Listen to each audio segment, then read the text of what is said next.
কথা বলি, এই সংসারের সব থেকে বড় সুখ হলো সেবা করা। কখনো কাউকে সেবা করে দেখুন। এই সেবা দ্বারা অন্য কোনো মানুষের আশীর্বাদ লাভ করাতেই সুখ রয়েছে।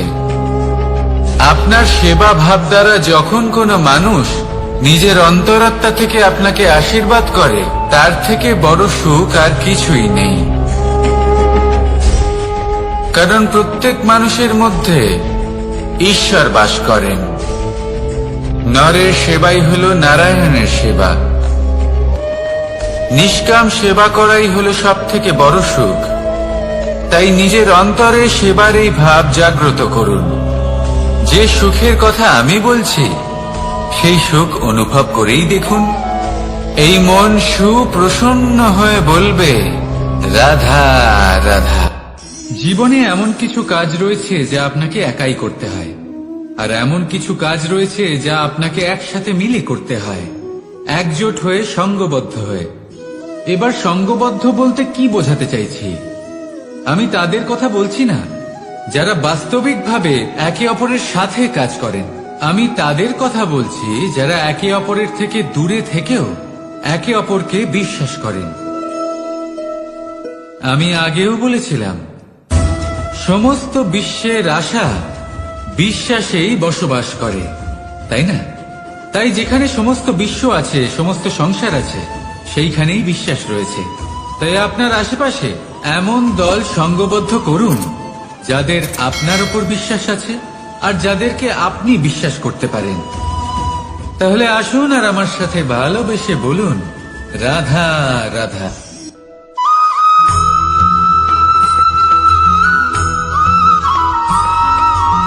আমরা যে মানুষকে চাই, যাকে আমরা ভালোবাসি, তাকে একটা উপহার অবশ্যই দিতে চাই। এমন এক উপহার যা ওনার ভালো লাগবে, যা শ্রেষ্ঠ হবে, অতি প্রিয় হবে, বহুমূল্য হবে, বা বলতে পারেন মূল্যবান হবে। তাই আমরা কি করি? আমরা বাজারে যাই, তার জন্য স্বর্ণ, আভূষণ, হিরে, মুক্ত এইসব নিয়ে আসি। কিন্তু এটাই কি সর্বশ্রেষ্ঠ উপহার? কখনোই না। সর্বশ্রেষ্ঠ উপহার হল স্বাধীনতা। তাকে নিজের মনের মতো বাঁচার স্বাধীনতা। যদি আপনি কাউকে স্বাধীনতা না দিতে পারেন, তাহলে সে কোথাও না কোথাও বন্দী হয়ে যায়, তার বিকাশ কোথাও না কোথাও আটকে যায়। কিন্তু যদি আপনি কাউকে স্বাধীনতা দিতে পারেন, তাহলে আপনি দেখবেন ও সমস্ত সংসারকে, এই জীবনকে নিজের দৃষ্টিভঙ্গি দিয়ে দেখবে, বুঝবে যে কোনটা হলো উচিত আর কোনটা হলো অনুচিত। আর এটাই হলো সর্বশ্রেষ্ঠ। আর এবার যদি কাউকে স্বাধীনতার মাধ্যমে এত বড় একটা শক্তি দিতে পারেন, তাহলে আপনি আমাকে বলুন, এর থেকে বড় উপহার আর কি হতে পারে? আসুন আর আমার সাথে ভালোবেসে বলুন, রাধা রাধা।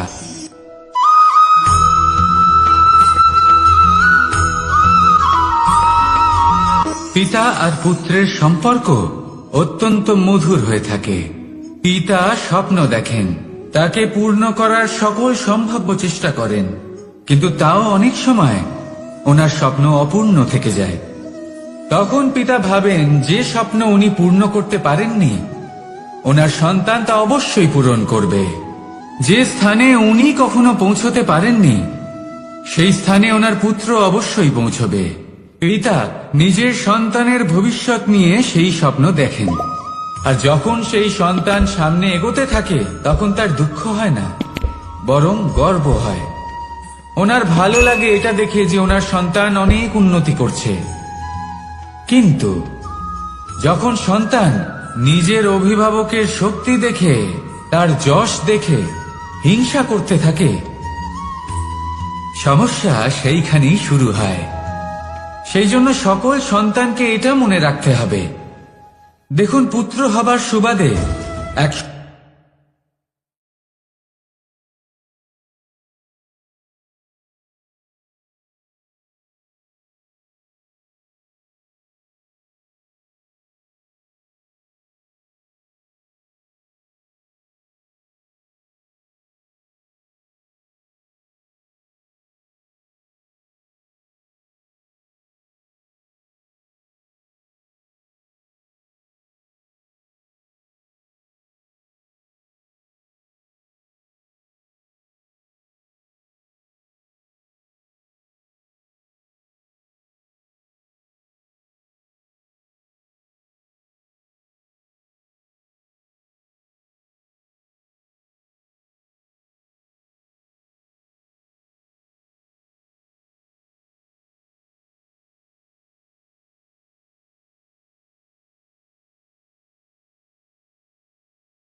আমরা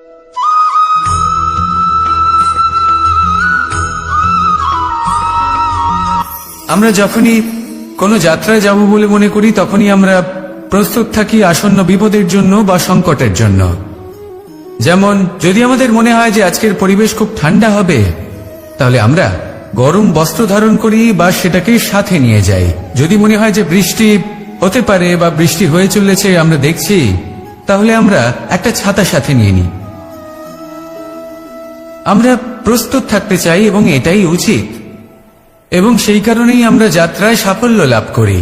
কিন্তু যদি আমরা কথা বলি জীবনযাত্রা নিয়ে, যা কিনা সব থেকে বেশি গুরুত্বপূর্ণ, তাহলে তার জন্য আমরা পূর্ণরূপে প্রস্তুত থাকি না। আশেপাশের মানুষ, এই সমাজ, আমাদের সাথী, আমাদের মিত্ররা যে কোনো মুহূর্তে বদলে যেতে পারেন। সেই জন্য আমরা নিজেদেরকে কখনো সাবধান করি না, কখনোই নিজেদের প্রস্তুত করি না। আমাদের এটা কখনোই মনে হয় না যে এরকম হতে পারে, আর সেই কারণেই শেষে গিয়ে আমরা অত্যন্ত দুঃখ পাই। একটা অমূল্য শিক্ষা আছে যেটা আমাদের লাভ করা উচিত। সতর্ক থাকা উচিত। এই জীবনযাত্রার জন্য শুধুমাত্র এই পরিবেশের বিষয়ে তথ্য সংগ্রহ করা বা তাকে অনুমান করা এটুকু হলেই চলবে না। আমাদের আশেপাশের মানুষজনকে দেখতে হবে, তাদের স্বভাব পরিস্থিতির ওপর নজর রাখতে হবে। যখন তারা রং পাল্টাচ্ছেন নজর রাখতে হবে, তা অত্যন্ত আবশ্যক। পরিবর্তন আপনার জীবনে অবশ্যম্ভাবী। সঠিকভাবে তার সম্মুখীন হন। আসুন আমার সাথে ভালোবেসে বলুন, রাধা রাধা।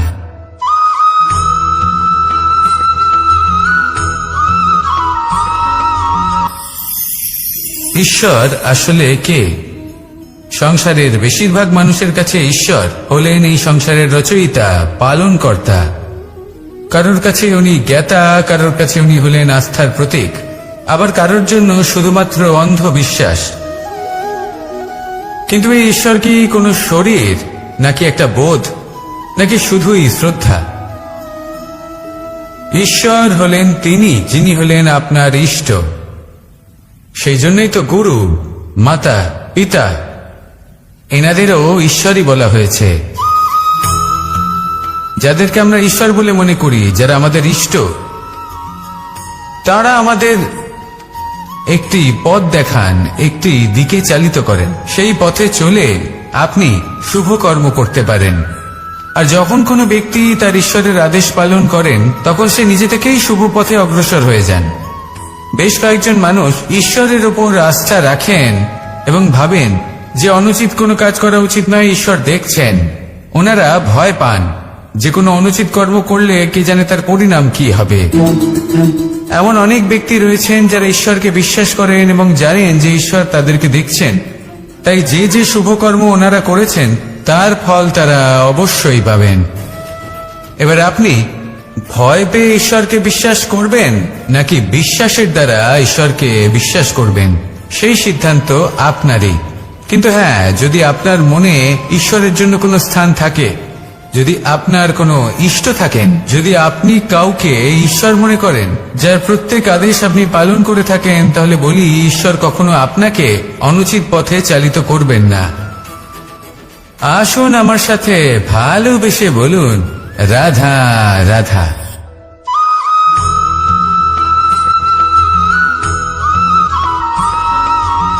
আমি রথে যাত্রা করি। বারবার থেমে আপনাকে দেখতে হবে, নিজেকে কিছু প্রশ্ন করতে হবে। আমি কি আজ সেই কর্মই করছি যেটা আমি করতে চেয়েছিলাম? আমি কি আজ সেই জীবন যাপন করছি যেমন আমি যাপন করতে চেয়েছিলাম? যদি এই প্রশ্নগুলোর উত্তর হ্যাঁ হয়, তাহলে এগোতে থাকুন, নয়তো থেমে যান এবং বিচরণ করুন। মনে রাখবেন, এই সংসার অত্যন্ত জটিল, আর এতে হারিয়ে যাওয়া অত্যন্ত সরল। সেই জন্য নিজে থেকে বারবার থামা এবং জীবন চিন্তন করা অত্যন্ত আবশ্যক। তাহলে সেটাই করুন, আর আমার সাথে ভালোবেসে বলুন, রাধা রাধা।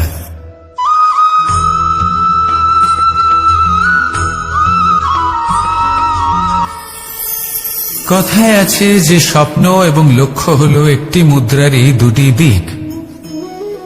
যতক্ষণ না স্বপ্ন দেখছেন, ততক্ষণ বুঝবেন কি করে আপনার লক্ষ্য কি? স্বপ্ন দেখে যদি নিজের লক্ষ্য বুঝতে পারেন, সেটা পেতে চান, তবেই সেটা লাভ করতে পারবেন।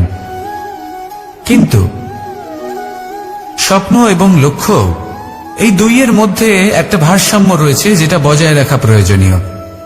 একে আমরা বলে থাকি পরিশ্রম। দেখুন, যদি আপনি স্বপ্ন দেখতে চান, তাহলে পরিশ্রম ত্যাগ করে নিদ্রা লাভ প্রয়োজন। কিন্তু যদি আপনি লক্ষ্য লাভ করতে চান, তাহলে আপনাকে নিদ্রা ত্যাগ করে পরিশ্রম করতে হবে। তাই আলস্য ত্যাগ করুন এবং সিদ্ধান্ত নিন যে আপনি কি চান। আপনার জীবনের এই তুলাদণ্ডে স্বপ্নের পাল্লা ভারী হওয়া প্রয়োজন নাকি লক্ষ্যের? আমার মতে এই দুইয়ের মধ্যে যদি ভারসাম্য বজায় রাখেন, তবে পথ নিজে থেকেই সামনে আসবে। শুধু সেই পথে অগ্রসর হতে থাকুন এবং আমার সাথে ভালোবেসে বলুন, রাধা রাধা।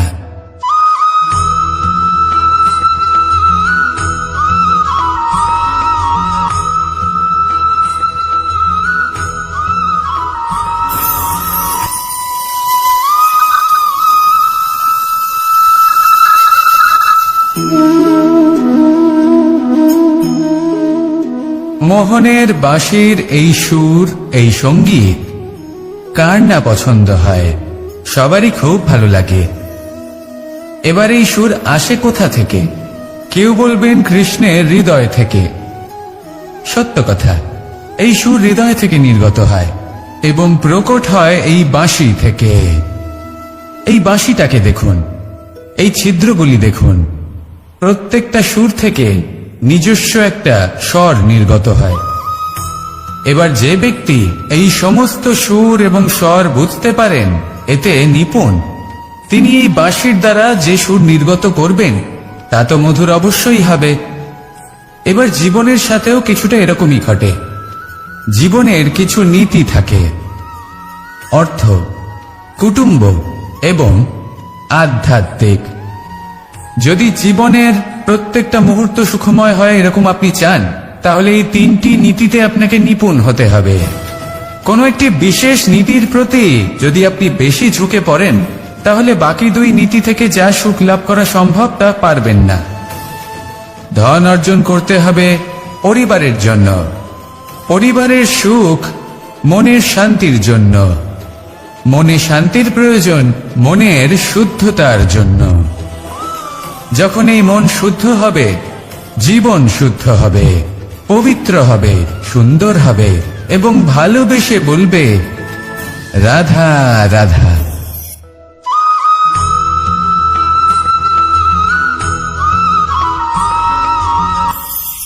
আপনারা সবাই একটা গাছের পাতাকে দেখুন। যতক্ষণ পর্যন্ত গাছের সাথে, মানে গাছের ডালের সাথে জুড়ে থাকে, সে সবুজ থাকে, বাতাসের সাথে সে নড়তে থাকে। যতক্ষণ পর্যন্ত ও সূর্য থেকে পাওয়া রশ্মির শক্তি গাছে পৌঁছে দেয়, ততক্ষণ ও ডালের সাথে যুক্ত থাকে। কিন্তু যখন সেই পাতা শুকিয়ে যায়, তখন তার কোনো গুরুত্ব থাকে না। সেই পাতা গাছের ডালে এবং বৃক্ষের কাছে বোঝা হয়ে থেকে যায়। এবং এমন এক সময় আসে যখন সেই ডালটি শুকনো সেই পাতাকে পরিত্যাগ করে। এটাই আমরা এই প্রকৃতিতে দেখি এবং এটাই হলো সত্য। আর এটাই আমাদের জীবনে খুব বড় একটা শিক্ষা। যদি আপনিও নিজের জীবনে নিজের আপনজনদের কাছে বোঝা স্বরূপ হয়ে দাঁড়ান, তাহলে তারা আপনাকে যতই ভালোবাসুক না কেন, ওনারা যদি নাও চান, তাহলেও এমন এক দিন আসবে যখন আপনার আপনজন আপনাকে পরিত্যাগ করবে। সেই জন্য সবসময় আত্মনির্ভর হয়ে ওঠার চেষ্টা করুন। নিরন্তর পরিশ্রম করতে থাকুন। কারোর উপর বোঝা হয়ে থাকবেন না, বরং তার সাথে মিলে দায়িত্ব পালন করুন। এমনটা করবেন, তাহলে আপনার সম্মানও বজায় থাকবে এবং সম্পর্কের মধ্যে আপনার মূল্যও বজায় থাকবে। আসুন আর আমার সাথে ভালোবেসে বলুন, রাধা রাধা।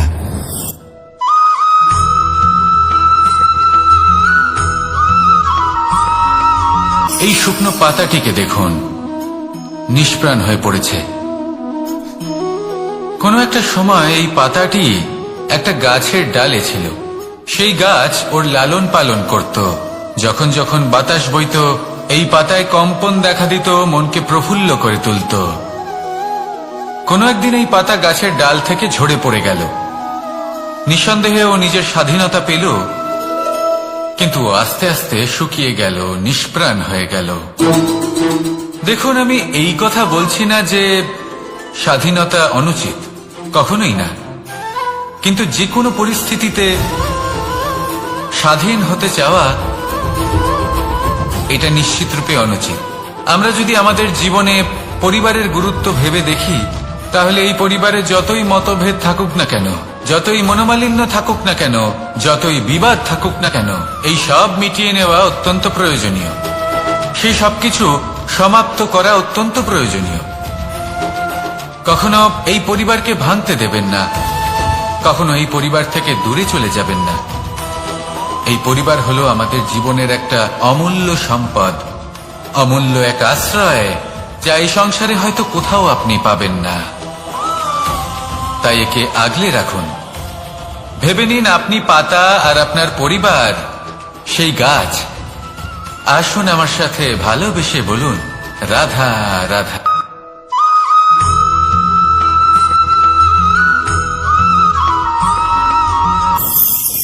প্রেম 2.5 অক্ষর, মাত্র 2.5 অক্ষরের এই শব্দ প্রেম, এর মধ্যে ত্রিলোকের এবং সমগ্র ব্রহ্মাণ্ডের বীজ নিহিত আছে।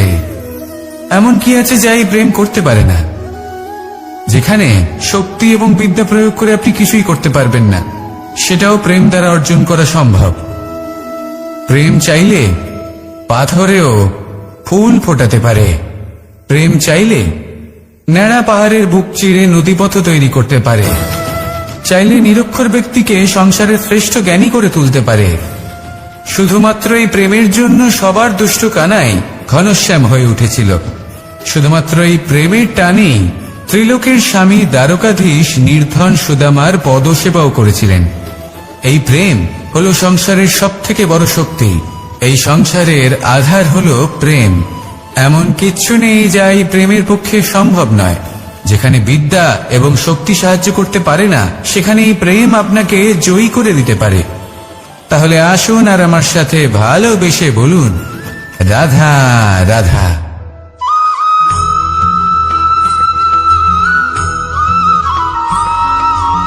দীপাবলি আমাদের সবথেকে বড় উৎসব।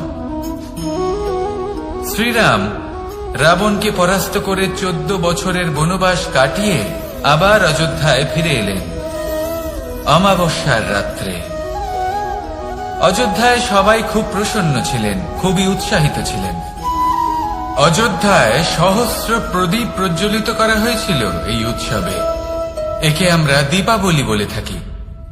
এবার এই বিষয়ে আমরা সকলে জানি।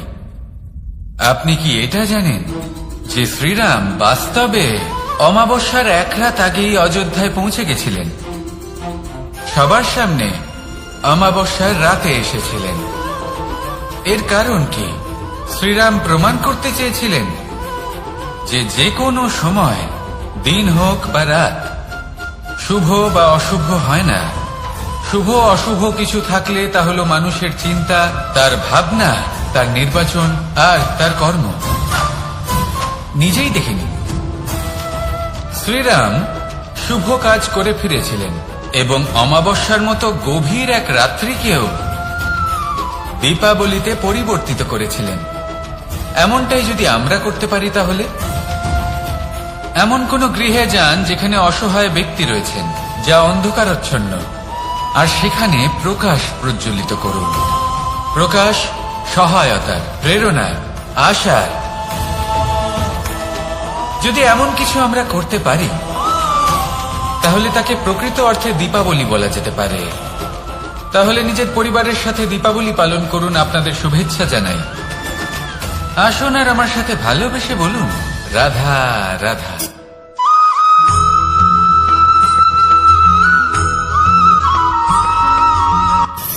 মানুষের এই জীবন, মানুষ জন্ম নেয়, একটা নির্দিষ্ট সময়ের পরে এই সংসার ত্যাগ করে চলেও যায়।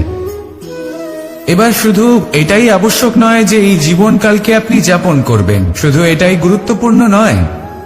আবশ্যক এবং গুরুত্বপূর্ণ হলো এটা যে এই জীবনকালে আপনি এমন কিছু করেন যাতে এই সংসারের মঙ্গল হয়, যাতে এই সংসার আপনাকে মনে রাখে, আপনার থেকে প্রেরিত হয়, আপনার মতো হতে চায়, প্রত্যেক বছর আপনার জন্মতিথির অপেক্ষা করে, এমনভাবে আপনার জন্মদিন পালন করে যাতে সেটা মহোৎসবের আকার ধারণ করে। এবার এই জন্মদিন এমনি এমনি মহোৎসবে পরিণত হয় না। তখন হয় না যখন কোনো ব্যক্তি রাজার রূপে বা কোনো গোয়ালার রূপে জন্মগ্রহণ করে। তখন পরিণত হয় যখন একজন মানুষ জন্মগ্রহণের পরে এই সংসারকে কোনো শিক্ষা দিয়ে যান, কিভাবে একজন মানুষ গোয়ালা থেকে রাজা হতে পারে, কিভাবে একজন মানুষ অসত্য থেকে সত্যের পথে চলতে শুরু করেন, অধর্ম থেকে ধর্মের পথে চালিত হতে পারেন, কিভাবে অন্ধকার থেকে প্রকাশের দিকে যেতে পারেন, কিভাবে নিজের আত্মাকে পরমাত্মার সাথে মিলিত করতে পারেন। তা সে রামনবমী হোক বা জন্মাষ্টমী হোক, তাদের জীবনের সাথে জড়িত প্রত্যেক মুহূর্ত একটা পরবের আকার ধারণ করে। তাহলে আপনিও এইভাবে নিজের জীবন যাপন করতে থাকুন। এই সংসারে শুধু ভালোবাসা বিতরণ করুন, কিছুটা এমন ভাবে বিতরণ করুন যাতে আপনি এই সংসার থেকে চলে যাওয়ার পরেও এই সংসারে আপনি শুধুই ভালোবাসা বিতরণ করতে পারেন। যদি আপনি এরকম করেন, সংসারকে প্রেরণা দেন, তাহলে আপনার জীবনও রাধা কৃষ্ণের প্রেমের মতোই অলৌকিক এবং দৈব হয়ে উঠবে। আসুন আর আমার সাথে ভালোবেসে বলুন, রাধা রাধা।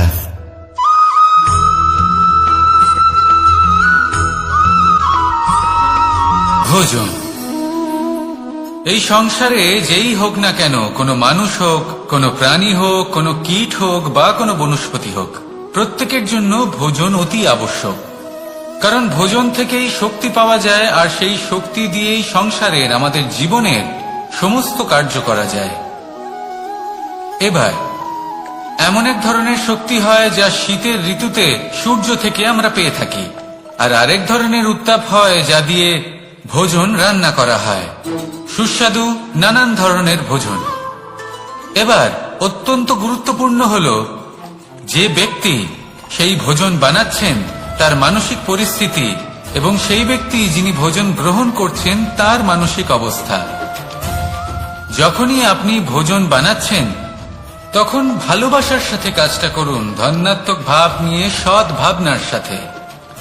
কারণ আপনার এই মানসিক স্থিতি শক্তির আকারে সেই খাদ্যের সাথে মিলে মিশে যায়।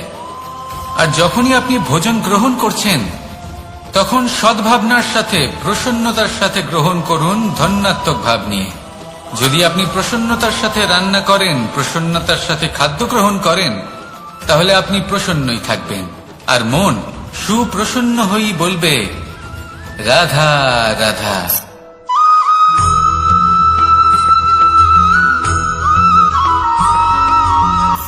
কথায় আছে সংসারে নাকি সকল রোগের ওষুধ আছে।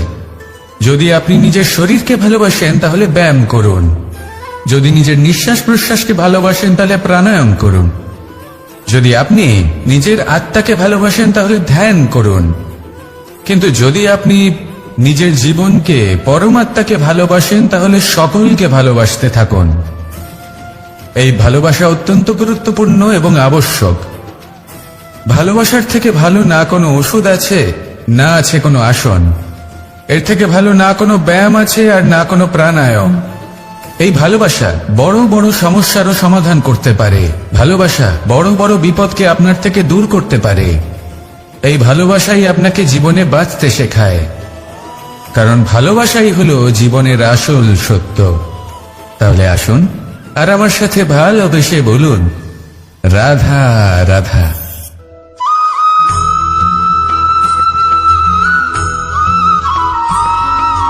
আমি মনুষ্যরূপে জন্ম নিয়েছি এবং সমস্ত কর্ম এই রূপেই করেছি, কিন্তু আশ্চর্যের বিষয় হলো যে আজও মানুষ আসেন এবং হাত জোড় করে প্রার্থনা করেন যেন আমি ওনাদের সহায়। ঈশ্বর হলেন তিনি যিনি হলেন আপনার ইষ্ট। সেই জন্যই তো গুরু, মাতা, পিতা এনাদেরও ঈশ্বরই বলা হয়েছে। যাদেরকে আমরা ঈশ্বর বলে মনে করি, যারা আমাদের ইষ্ট, তারা আমাদের একটি পথ দেখান, একটি দিকে চালিত করেন। সেই পথে চলে আপনি শুভ কর্ম করতে পারেন। আর যখন কোনো ব্যক্তি তার ঈশ্বরের আদেশ পালন করেন, তখন সে নিজে থেকেই শুভ পথে অগ্রসর হয়ে যান। বেশ কয়েকজন মানুষ ঈশ্বরের উপর আস্থা রাখেন এবং ভাবেন যে অনুচিত কোনো কাজ করা উচিত নয়, ঈশ্বর দেখছেন। ওনারা ভয় পান যে কোনো অনুচিত কর্ম করলে কে জানে তার পরিণাম কি হবে। এমন অনেক ব্যক্তি রয়েছেন যারা ঈশ্বরকে বিশ্বাস করেন এবং জানেন যে ঈশ্বর তাদেরকে দেখছেন, তাই যে যে শুভ কর্ম ওনারা করেছেন তার ফল তারা অবশ্যই পাবেন। এবার আপনি ভয় পেয়ে ঈশ্বরকে বিশ্বাস করবেন নাকি বিশ্বাসের দ্বারা ঈশ্বরকে বিশ্বাস করবেন, সেই সিদ্ধান্ত আপনারই। কিন্তু হ্যাঁ, যদি আপনার মনে ঈশ্বরের জন্য কোনো স্থান থাকে, যদি আপনার কোনো ইষ্ট থাকেন, যদি আপনি কাউকে ঈশ্বর মনে করেন যার প্রত্যেক আদেশ আপনি পালন করে থাকেন, তাহলে বলি ঈশ্বর কখনো আপনাকে অনুচিত পথে চালিত করবেন না। আসুন আমার সাথে ভালোবেসে বলুন, রাধা রাধা।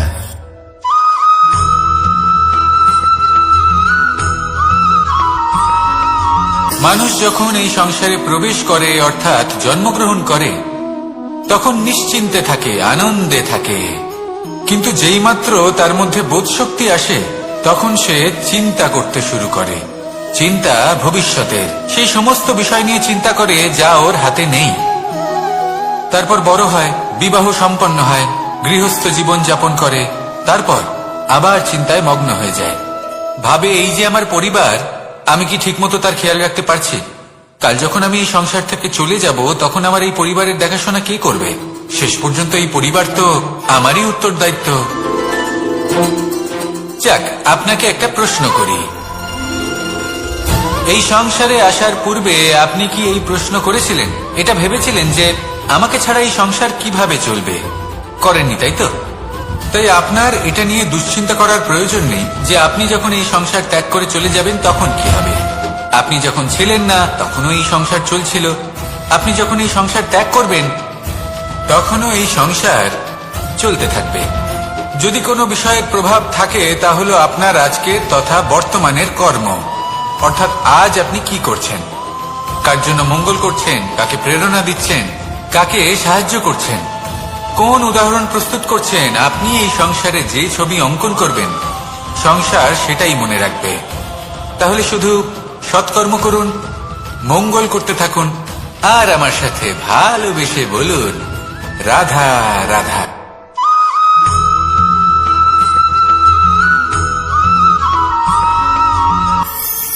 কথায় আছে যে স্বপ্ন এবং লক্ষ্য হলো একটি মুদ্রারই দুটি দিক। যতক্ষণ না স্বপ্ন দেখছেন, ততক্ষণ বুঝবেন কি করে আপনার লক্ষ্য কি? স্বপ্ন দেখে যদি নিজের লক্ষ্য বুঝতে পারেন, সেটা পেতে চান, তবেই সেটা লাভ করতে পারবেন। কিন্তু স্বপ্ন এবং লক্ষ্য, এই দুইয়ের মধ্যে একটা ভারসাম্য রয়েছে যেটা বজায় রাখা প্রয়োজনীয়। একে আমরা বলে থাকি পরিশ্রম। দেখুন, যদি আপনি স্বপ্ন দেখতে চান, তাহলে পরিশ্রম ত্যাগ করে নিদ্রা লাভ প্রয়োজন। কিন্তু যদি আপনি লক্ষ্য লাভ করতে চান, তাহলে আপনাকে নিদ্রা ত্যাগ করে পরিশ্রম করতে হবে। তাই আলস্য ত্যাগ করুন এবং সিদ্ধান্ত নিন যে আপনি কি চান। আপনার জীবনের এই তুলাদণ্ডে স্বপ্নের পাল্লা ভারী হওয়া প্রয়োজন নাকি লক্ষ্যের? আমার মতে এই দুইয়ের মধ্যে যদি ভারসাম্য বজায় রাখেন, তবে পথ নিজে থেকেই সামনে আসবে। শুধু সেই পথে অগ্রসর হতে থাকুন এবং আমার সাথে ভালোবেসে বলুন, রাধা রাধা।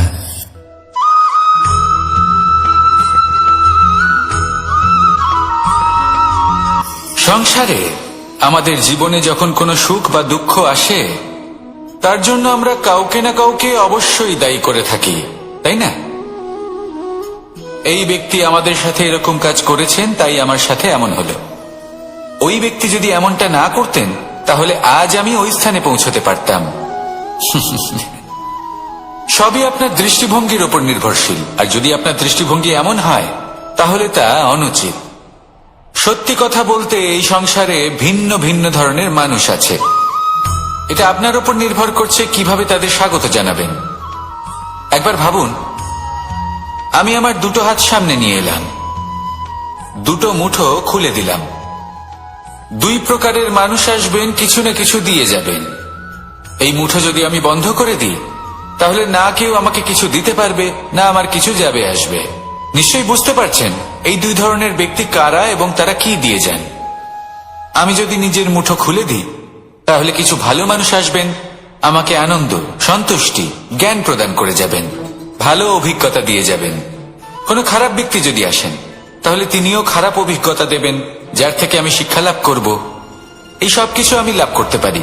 মুঠো যদি বন্ধ করে রাখি, তাহলে আমি কিছুই পাবো না। দেখুন, এই সংসারে প্রত্যেকের জীবনে এইরকম। প্রত্যেকের জীবনে সবকিছুই আছে, ভালো খারাপ দুই মানুষই আছে, ভালো অভিজ্ঞতা আছে, খারাপ অভিজ্ঞতা আছে। নির্ভর করছে আপনার উপর যে আপনি কি করবেন, এনাদের স্বাগত কিভাবে জানাবেন, কার থেকে কি বুঝবেন, কি শিখতে পারবেন, আর কোন দৃষ্টিভঙ্গি নিয়ে অগ্রসর হবেন।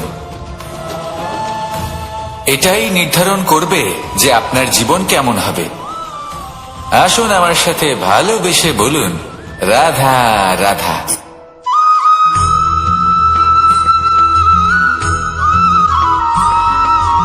আমরা যখনই কোনো যাত্রায় যাব বলে মনে করি, তখনই আমরা প্রস্তুত থাকি আসন্ন বিপদের জন্য বা সংকটের জন্য। যেমন যদি আমাদের মনে হয় যে আজকের পরিবেশ খুব ঠান্ডা হবে, তাহলে আমরা গরম বস্ত্র ধারণ করি বা সেটাকে সাথে নিয়ে যাই। যদি মনে হয় যে বৃষ্টি হতে পারে বা বৃষ্টি হয়ে চলেছে আমরা দেখছি, তাহলে আমরা একটা ছাতা সাথে নিয়ে নিই। আমরা প্রস্তুত থাকতে চাই এবং এটাই উচিত, এবং সেই কারণেই আমরা যাত্রায় সাফল্য লাভ করি। কিন্তু যদি আমরা কথা বলি জীবনযাত্রা নিয়ে, যা কিনা সব থেকে বেশি গুরুত্বপূর্ণ, তাহলে তার জন্য আমরা পূর্ণরূপে প্রস্তুত থাকি না। আশেপাশের মানুষ, এই সমাজ, আমাদের সাথী, আমাদের মিত্ররা যে কোনো মুহূর্তে বদলে যেতে পারেন। সেই জন্য আমরা নিজেদেরকে কখনো সাবধান করি না, কখনোই নিজেদের প্রস্তুত করি না। আমাদের এটা কখনোই মনে হয় না যে এরকম হতে পারে, আর সেই কারণেই শেষে গিয়ে আমরা অত্যন্ত দুঃখ পাই। একটা অমূল্য শিক্ষা আছে যেটা আমাদের লাভ করা উচিত, সতর্ক থাকা উচিত। এই জীবনযাত্রার জন্য শুধুমাত্র এই পরিবেশের বিষয়ে তথ্য সংগ্রহ করা বা তাকে অনুমান করা, এটুকু হলেই চলবে না। আমাদের আশেপাশের মানুষজনকে দেখতে হবে, তাদের স্বভাব পরিস্থিতির ওপর নজর রাখতে হবে। যখন তারা রং পাল্টাচ্ছেন, নজর রাখতে হবে, তা অত্যন্ত আবশ্যক। পরিবর্তন আপনার জীবনে অবশ্যম্ভাবী, সঠিকভাবে তার সম্মুখীন হন। আসুন আমার সাথে ভালোবেসে বলুন, রাধা রাধা।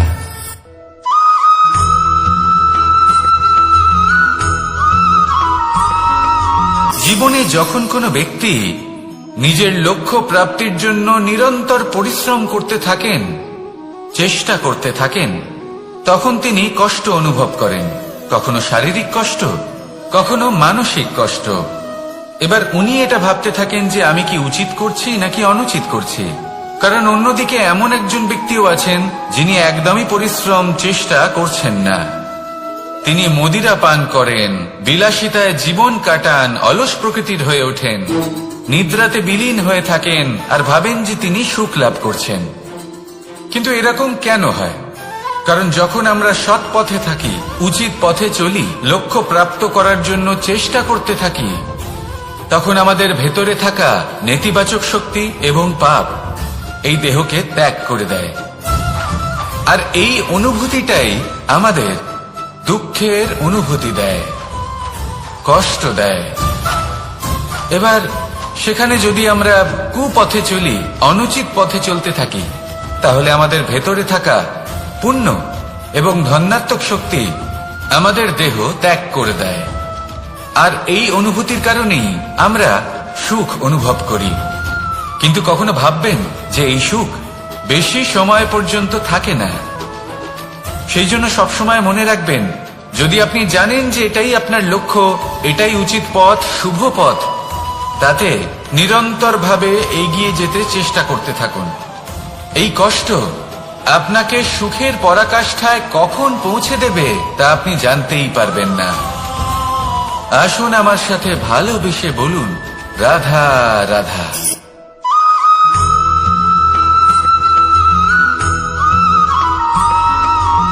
প্রতিনিধি ওই বৃক্ষের পাতাকেই মনে করা হতো। সব প্রশংসা ওই পাতাকেই করা হতো। যেখানে চোখের আড়ালে থাকা সেই জল মাটির নিচে থেকে নিঃস্বার্থভাবে নিজের কাজ করে যেত, সেই বৃক্ষকে শক্তি প্রদান করত। কয়েকদিন পরে সেই পাতার অহংকার হতে শুরু করল। সে ভাবতে শুরু করলো যে আমিই হলাম এই জলের অস্তিত্ব, আমি আছি সেই কারণেই এই জলের কথা স্মরণ করা হয়। আর কিছুদিন পরে সেই বৃক্ষ সেই জল শোষণ করা বন্ধ করে দিল এবং সর্বপ্রথম মৃত্যু হলো সেই পাতার। সেই পাতা যা আকাশকে স্পর্শ করছিল তা ঝরে মাটিতে পড়ে গেল। আর প্রত্যেক ব্যক্তি তার ওপর দিয়ে হেঁটে চলে যেত, তাকে দেখে আর কেউ প্রশংসা করত না। সেই জন্য জীবনে কখনো অহংকার করবেন না, বিশেষ করে তাদের কখনো অহংকার প্রদর্শন করবেন না যাদের কারণে আপনি সাফল্য লাভ করেছেন, যারা আপনার জীবনের আধার। চিরকাল তাদের প্রতি কৃতজ্ঞ থাকুন, তাদের সাথে সম্পর্ক বজায় রাখুন, তাদের সাহায্য করুন আর আমার সাথে ভালোবেসে বলুন, রাধা রাধা।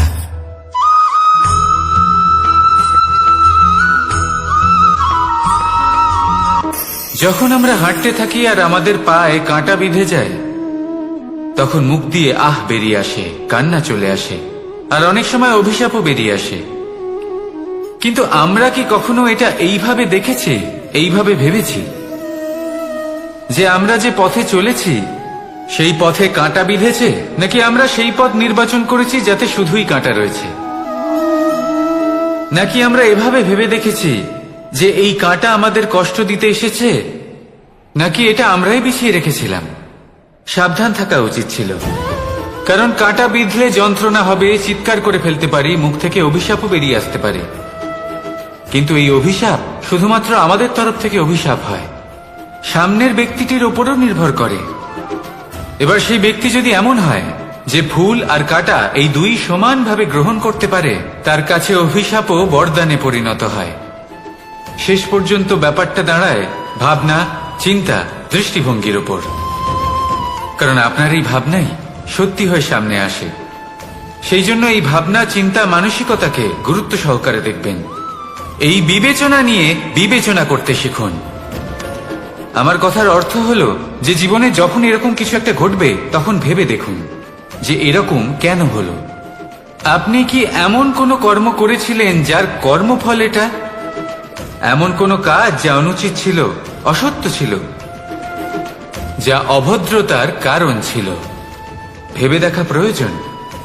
দেখুন, ইচ্ছে হলো আপনার যে আপনি কি করতে চান, ভাবনা আপনার, সত্য আপনার, জীবন আপনার, সিদ্ধান্ত আপনার। আসুন আর আমার সাথে ভালোবেসে বলুন, রাধা রাধা।